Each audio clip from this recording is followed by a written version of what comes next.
Hay momentos en la vida que no piden permiso para cambiarte, no llegan con señales de advertencia, no dan tiempo para prepararse, simplemente ocurren, en el lugar más inesperado, en el momento más ordinario y cuando menos lo esperas. Algo dentro de ti se mueve para siempre. Para Marisol, ese momento llegó un martes por la tarde, en el turno más tranquilo de la semana, cuando el olor a café recién hecho llenaba el aire y las sillas seguían húmedas del trapeador de mediodía. Llegó en forma de un hombre viejo con un sobre en la mano. Lo vio entrar desde detrás del mostrador, como lo había visto entrar cada vez durante las últimas 3 semanas. Siempre a la misma hora, siempre solo, siempre con esa forma de caminar que tiene la gente que ya no tiene prisa por llegar a ningún lado.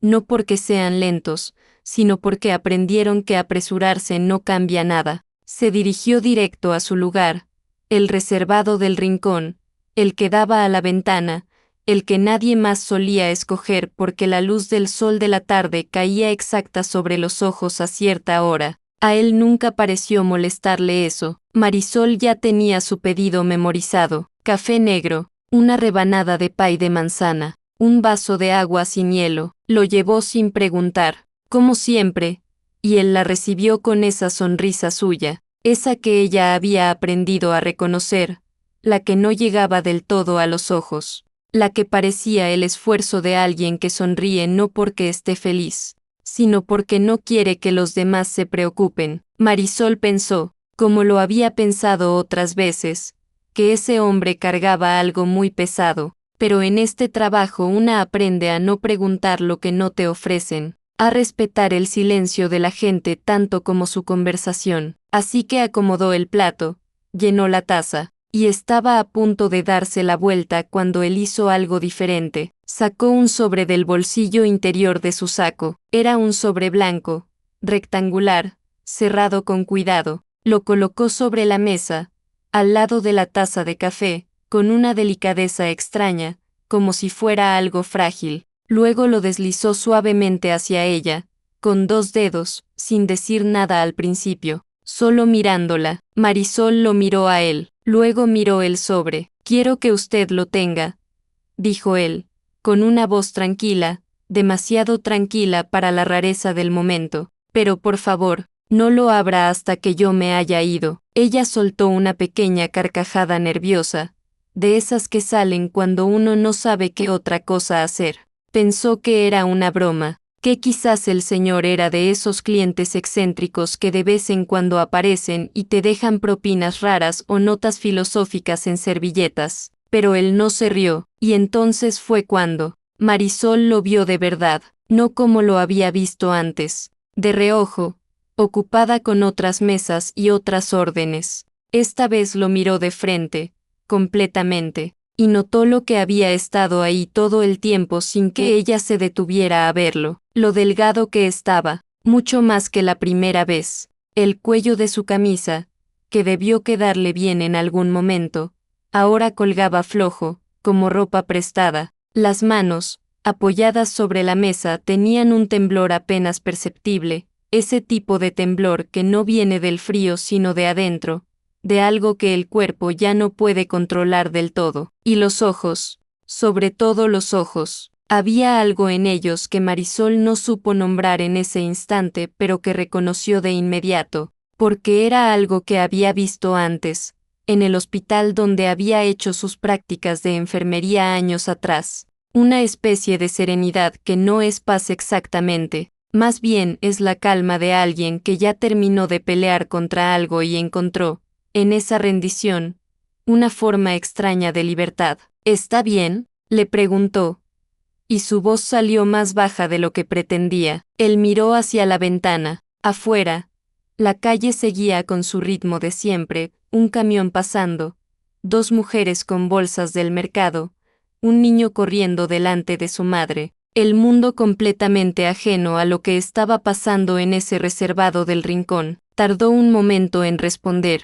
Cuando lo hizo, no la miró, siguió mirando hacia afuera, como si las palabras fueran más fáciles de decir si no había ojos delante. «Me quedan unas 3 semanas», dijo, quizás 4 si tengo suerte. El ruido del dinero siguió igual. La cafetera silbó. Alguien pidió la cuenta en otra mesa. La música de fondo, esa que nadie realmente escucha, siguió sonando, pero para Marisol, todo se detuvo. 3 semanas, quizás 4 si tenía suerte, lo dijo así, con esa sencillez devastadora que tienen las personas que ya pasaron por el momento del derrumbe y ahora están del otro lado, no con lástima de sí mismo, no buscando consuelo, solo diciéndolo, como quien enuncia un hecho del clima o el precio de algo, con esa honestidad desnuda que solo aparece cuando ya no queda tiempo para los rodeos. Marisol no supo qué decir.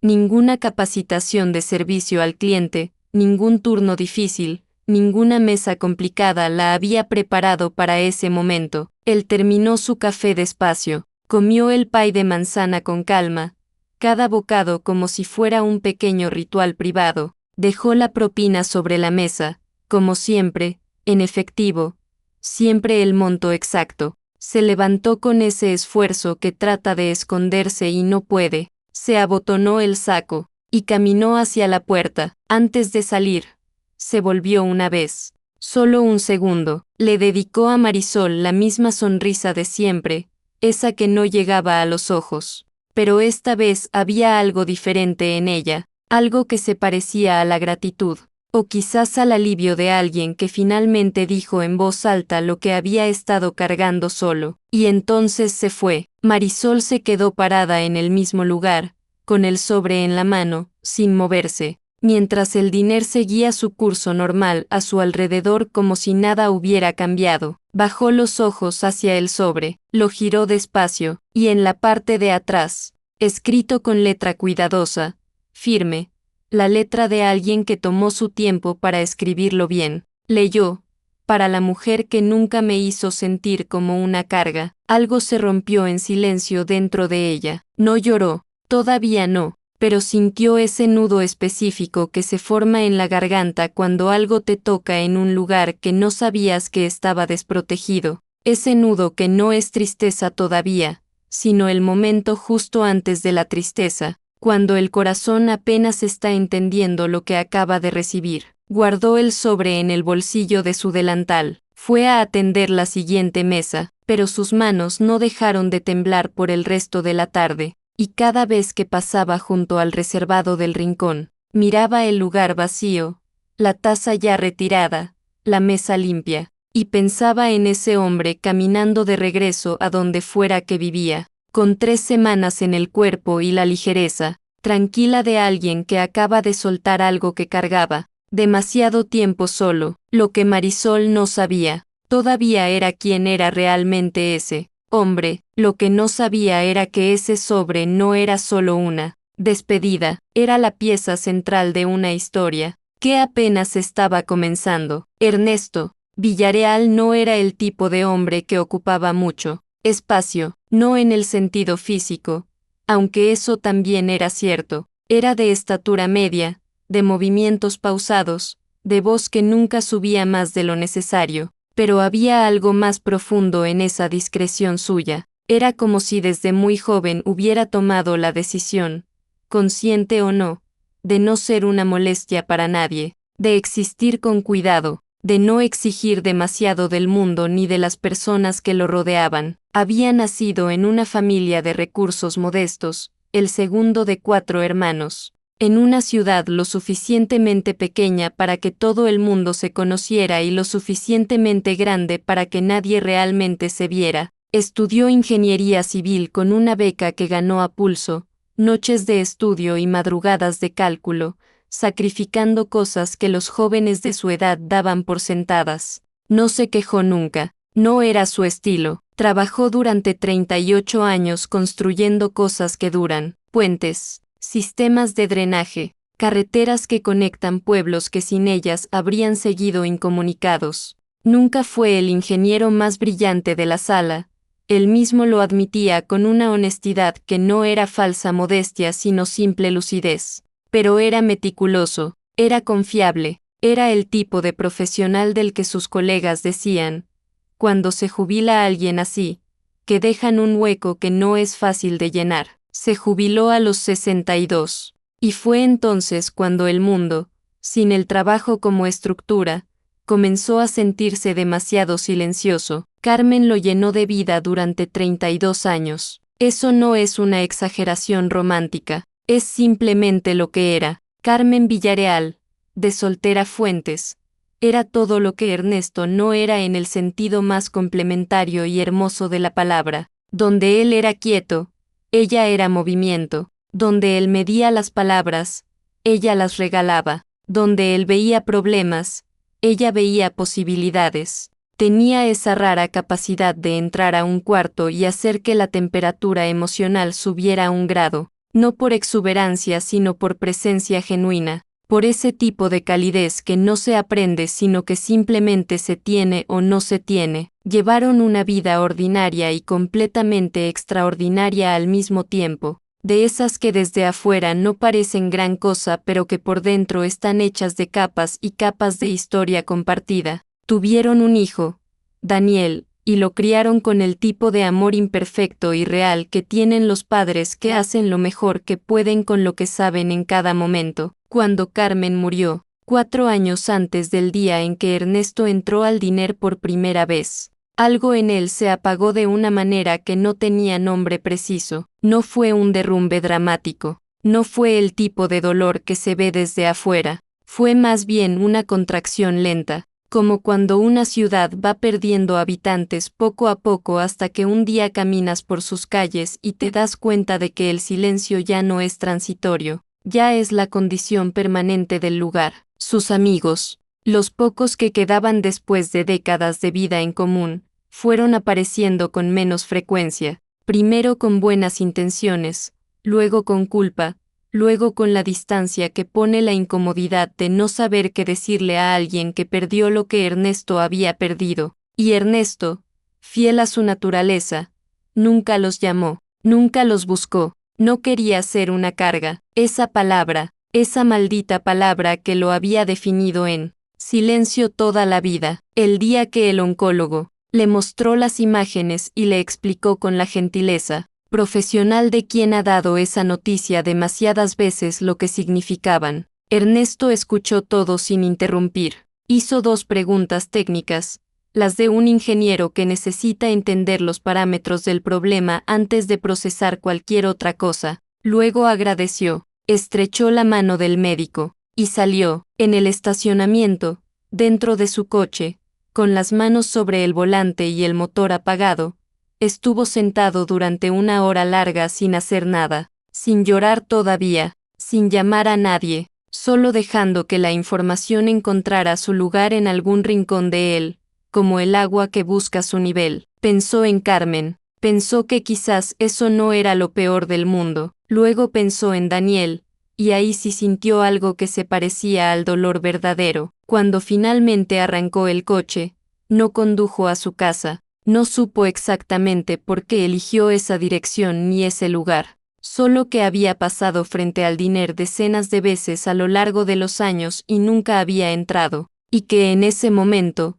con un diagnóstico de semanas en el cuerpo, le pareció que ya era suficiente tiempo posponiendo las cosas pequeñas. Entró, se sentó en el reservado del rincón, ordenó café negro y pay de manzana porque Carmen siempre decía que cuando no sabes qué hacer, primero comes algo caliente, y llegó Marisol. Ella no lo sabía, por supuesto, no podía saber que ese hombre callado que pidió agua sin hielo y dejó propina exacta estaba eligiendo, sin saberlo tampoco del todo, el lugar donde iba a pasar algunas de sus últimas horas buenas. Marisol tenía 34 años y cargaba su propio peso, aunque lo cargara de una manera completamente diferente a Ernesto. La suya era una vida construida sobre el movimiento constante, sobre la urgencia, sobre ese tipo de cansancio que no viene de hacer demasiado sino de nunca poder parar lo suficiente para descansar de verdad.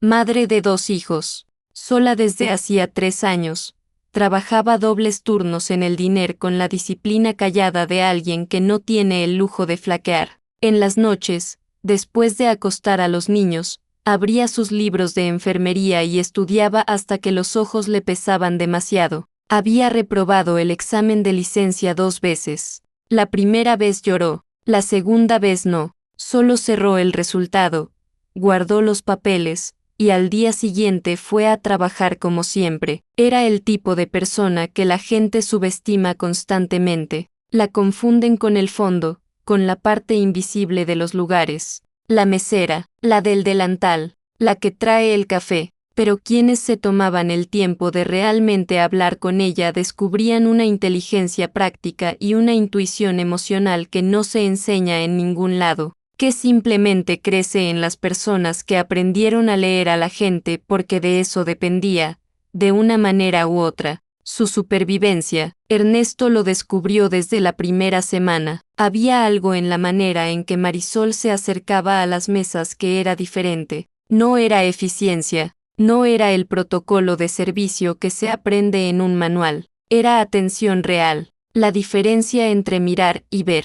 Le traía el café sin que él lo pidiera porque había notado cuando se le acababa. Le preguntó su nombre el segundo día, y lo usó después. Lo saludó por su nombre desde entonces, cada vez, sin que sonara forzado ni mecánico. Lo trató como a una persona, y eso, en esas semanas, era más de lo que la mayoría de la gente había hecho. Hablaron de fútbol una tarde y discreparon con el tipo de respeto amistoso que se tiene con alguien cuya opinión uno valora aunque no la comparta. Ella le contó de sus hijos con esa mezcla de agotamiento y orgullo que tienen los padres que aman lo que tienen aunque los agote. Él le preguntó una vez sobre sus estudios y ella le respondió con más honestidad de la que planeaba, admitiendo que tenía miedo de intentarlo de nuevo y fallar otra vez. Él no le dio consejos, solo la escuchó. Eso también era raro, lo que Ernesto no le dijo, lo que guardó durante todas esas conversaciones de 45 minutos con café negro de por medio,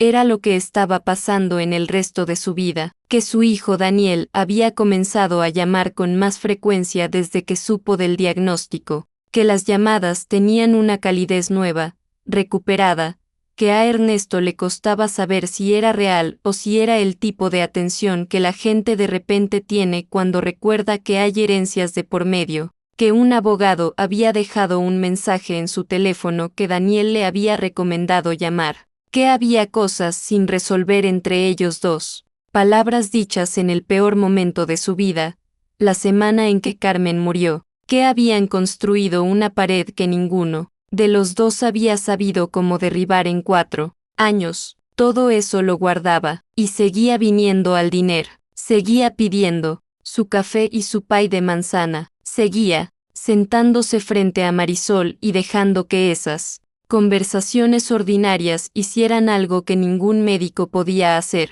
por él en esas semanas, hacerlo sentir que todavía era alguien, que todavía importaba, que todavía estaba aquí, y en el fondo de todo, sin que él mismo lo tuviera del todo claro al principio, estaba tomando forma una decisión, una que involucraba un sobre, una llave, y la única persona en su mundo que no lo miraba con lástima ni con interés, sino simplemente, limpiamente, con los ojos de alguien que ve a otro ser humano y decide, sin complicarlo más, tratarlo bien. Hay cosas que uno guarda sin saber bien por qué, no por olvido, no por descuido, sino porque algo dentro de uno entiende, antes de que la mente lo procese, que ese objeto, esa carta, ese sobre blanco guardado en un casillero de metal, pertenece a un momento que todavía no ha llegado, que abrirlo demasiado pronto sería como arrancar algo antes de que esté listo,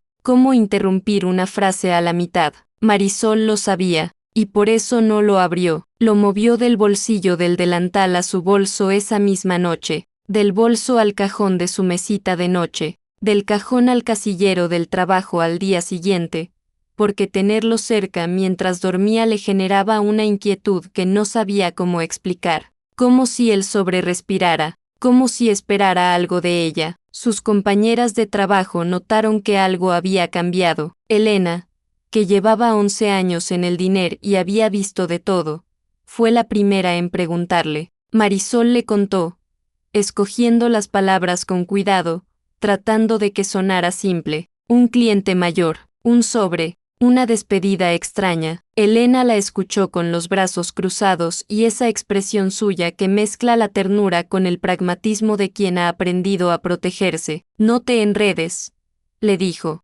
sin crueldad, pero sin rodeos. La gente mayor se encariña, a veces proyectan cosas. No sabes qué hay adentro de ese sobre. Podría ser cualquier cosa. Marisol asintió, dijo que sí, que tenía razón, pero no podía dejar de pensar en lo que decía la parte de atrás del sobre, en esas palabras escritas con letra firme y cuidadosa, en la forma en que él la había mirado antes de salir, como alguien que finalmente había terminado de resolver algo que lo tenía atrapado desde hace mucho tiempo. No era la mirada de alguien que proyecta, era la mirada de alguien que ve. Los días siguientes, Marisol llegaba al trabajo y lo primero que hacía, antes incluso de ponerse el delantal, era mirar el reservado del rincón, por costumbre, por algo que no quería llamar esperanza pero que se le parecía bastante. El reservado seguía vacío. Un día, 2,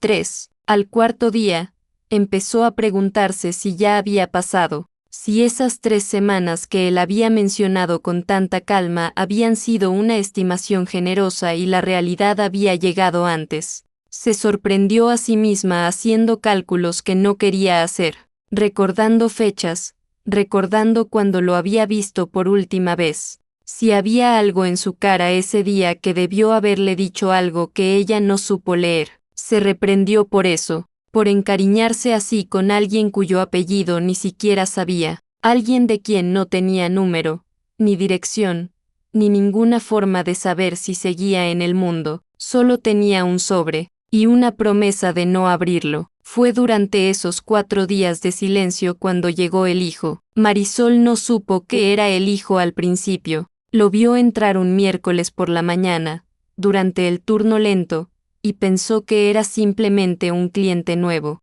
40 y tantos años, bien vestido, con esa forma de entrar a los lugares que tiene la gente acostumbrada a que los atiendan rápido. Se sentó, y Marisol notó que escogió el reservado del rincón, lo cual le pareció una coincidencia pequeña e irrelevante. Le tomó la orden, café con leche, sin pay. Fue cuando ella estaba a punto de alejarse que él habló. Disculpe, dijo, con una voz que pretendía ser casual y no lo era del todo. Quería preguntarle algo, si no le molesta. Marisol se detuvo. Mi padre viene aquí seguido, dijo. Un señor mayor, solo. Creo que se sienta en esta mesa. Algo en Marisol se tensó de inmediato. No fue un pensamiento concreto, fue más bien una sensación.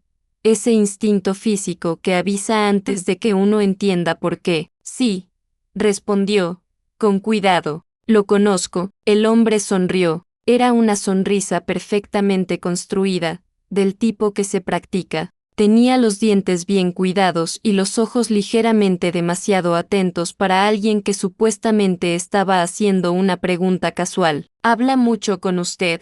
Lo normal, dijo Marisol. Es un cliente regular. ¿Le ha mencionado algo sobre su situación? ¿Sobre sus planes? Marisol lo miró. Él sostuvo la mirada con esa confianza ligera de quien está acostumbrado a obtener lo que pregunta. ¿Sus planes de qué? Respondió ella. Una pausa breve, casi imperceptible. El hombre giró levemente la taza entre sus manos. Mi padre está enfermo, dijo, bajando la voz a un tono que buscaba confidencia. Gravemente enfermo. La familia está preocupada por él. Queremos asegurarnos de que esté bien, de que no esté tomando decisiones apresuradas, en este momento tan difícil. Decisiones apresuradas. Marisol repitió esas 2 palabras en silencio dentro de su cabeza, las midió, las examinó desde adentro. No sé de qué decisiones me habla, dijo. Él viene, toma su café, y se va. Eso es todo. El hombre la estudió por un momento, luego asintió, despacio, con esa sonrisa que no llegaba a los ojos, igual que la de su padre, pero con una diferencia fundamental.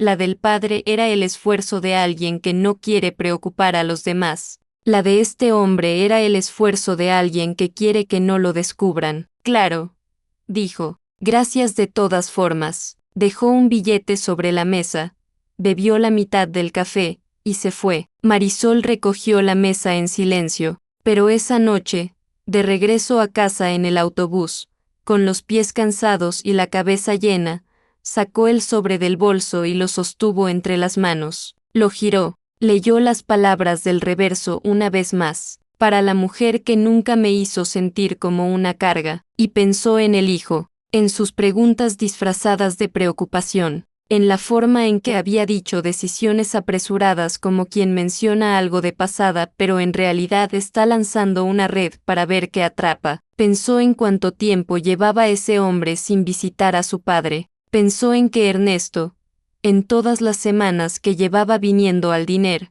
nunca había mencionado a su familia con calidez. La había mencionado apenas, de refilón, con esa vaguedad cuidadosa que usa la gente cuando el tema duele pero no quiere explicar por qué. Esa noche, cuando sus hijos ya dormían, Marisol se sentó en la mesa de la cocina con el sobre frente a ella, la luz amarilla del techo cayendo sobre todo, la casa en silencio. Lo tomó con ambas manos, y por primera vez sintió de verdad la tentación de abrirlo, no por curiosidad, no ya, sino porque de repente ese sobre no se sentía como el final de algo, se sentía como el centro de algo que todavía estaba ocurriendo, como una pieza que importaba de una forma que ella no alcanzaba a entender del todo, pero que su cuerpo reconocía con una claridad que le daba vértigo. Lo sostuvo así, entre sus manos, por varios minutos. Luego lo volvió a dejar sobre la mesa. Se había hecho una promesa, y Marisol era,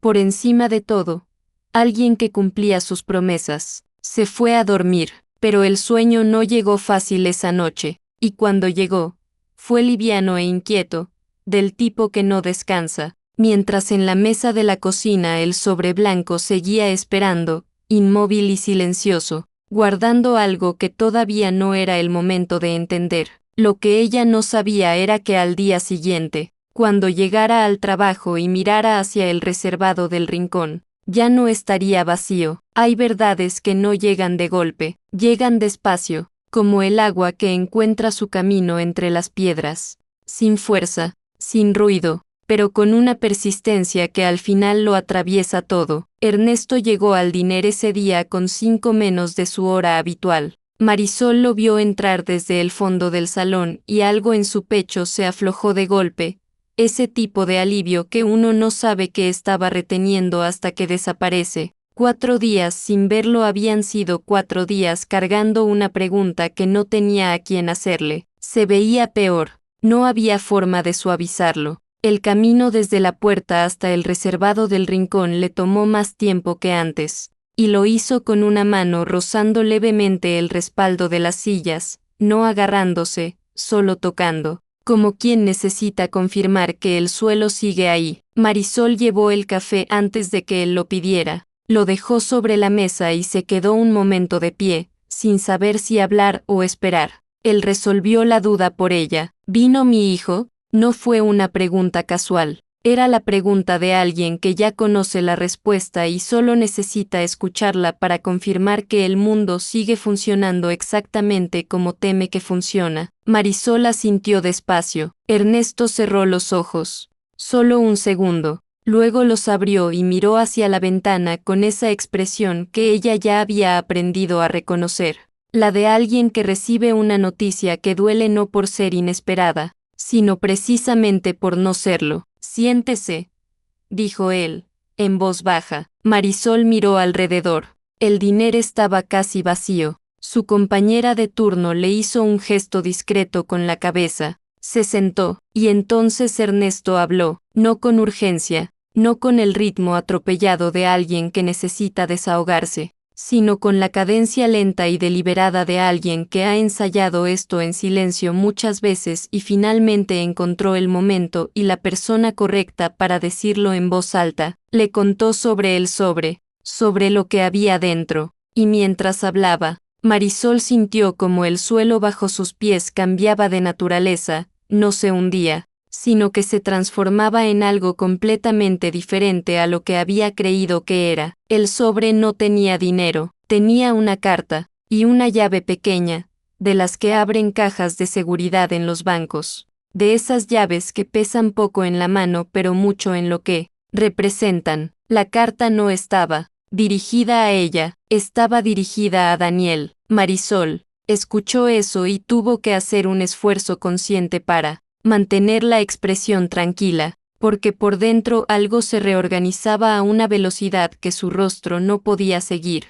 Pensó en el sobre en su casillero, en las noches que lo había mirado sin abrirlo, en la noche que estuvo a punto de hacerlo y no pudo. Pensó en Daniel sentado frente a ella con esa sonrisa que no era una sonrisa, preguntando cosas que no eran preguntas. La escogía usted, continuó Ernesto, todavía mirando hacia la ventana, porque Daniel nunca buscaría algo importante en manos de una mesera, no porque sea mala persona, sino porque así funciona su cabeza. Ordena el mundo en categorías y las personas en niveles y nunca se le ocurriría que su padre dejaría algo valioso con alguien que no tiene título ni apellido conocido. Hizo una pausa, porque en 3 semanas de venir aquí, usted es la persona más honesta que he conocido. Marisol quiso decir algo, no encontró qué. La llave, le explicó Ernesto, abría una caja en un banco a 12 minutos de ahí.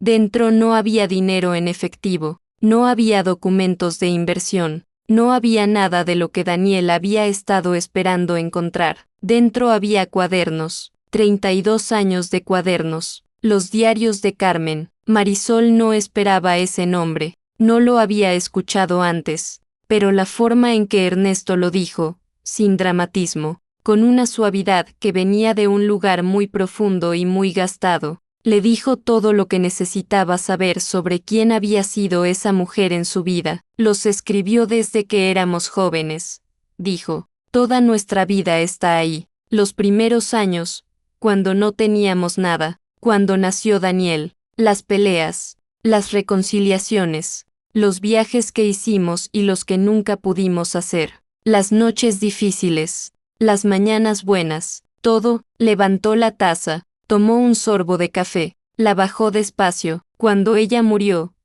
yo no supe cómo seguir siendo su padre. El dolor me convirtió en alguien que no reconozco, y una semana después de su funeral, en el peor momento de mi vida y de la de él, le dije algo a Daniel que no debí decir nunca. No repitió qué fue. Marisol no preguntó. Hay palabras que hacen tanto daño precisamente porque no necesitan ser repetidas para seguir doliendo. Él se fue, y yo lo dejé irse porque no supe cómo pedirle que se quedara. Y luego pasaron los meses y los meses se volvieron años y el silencio se fue haciendo tan grande que ya no sabía cómo cruzarlo. Ernesto bajó la vista a sus manos. Las miró un momento, como si fueran de otra persona. Escribí una carta. Se la escribí a él. Todo lo que no pude decirle en 4 años está en esa carta. La disculpa, la explicación, todo, pero nunca pude enviársela. Cada vez que lo intentaba, algo me detenía.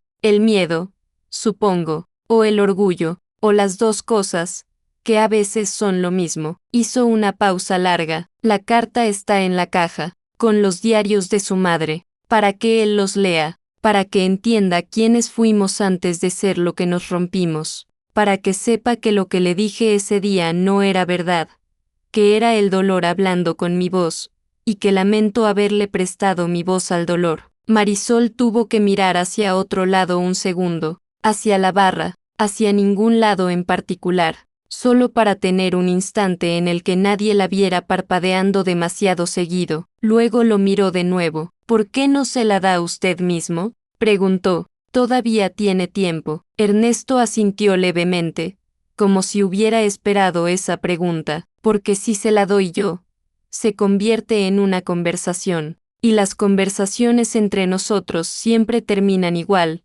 los dos levantando muros que juramos no volver a levantar. Pero si él la leí solo, si leí los diarios de su madre y luego leí mis palabras sin mi cara enfrente, quizás llegue a ellas de una manera diferente, sin defensa, sin la historia vieja interponiéndose. Tomó el último sorbo de café. A veces la distancia es la única forma de que algo llegue completo. Hubo un silencio entre los dos. No un silencio incómodo. El tipo de silencio que se asienta cuando alguien acaba de decir algo verdadero y el aire necesita un momento para acomodarlo. Fue entonces cuando algo más aterrizó en Marisol. Una comprensión que llegó despacio, desde atrás, como cuando uno entiende el sentido de algo que vivió mucho después de haberlo vivido. Pensó en todas las conversaciones que habían tenido, en las tardes que él le preguntaba sobre sus hijos, sobre el examen, sobre sus sueños,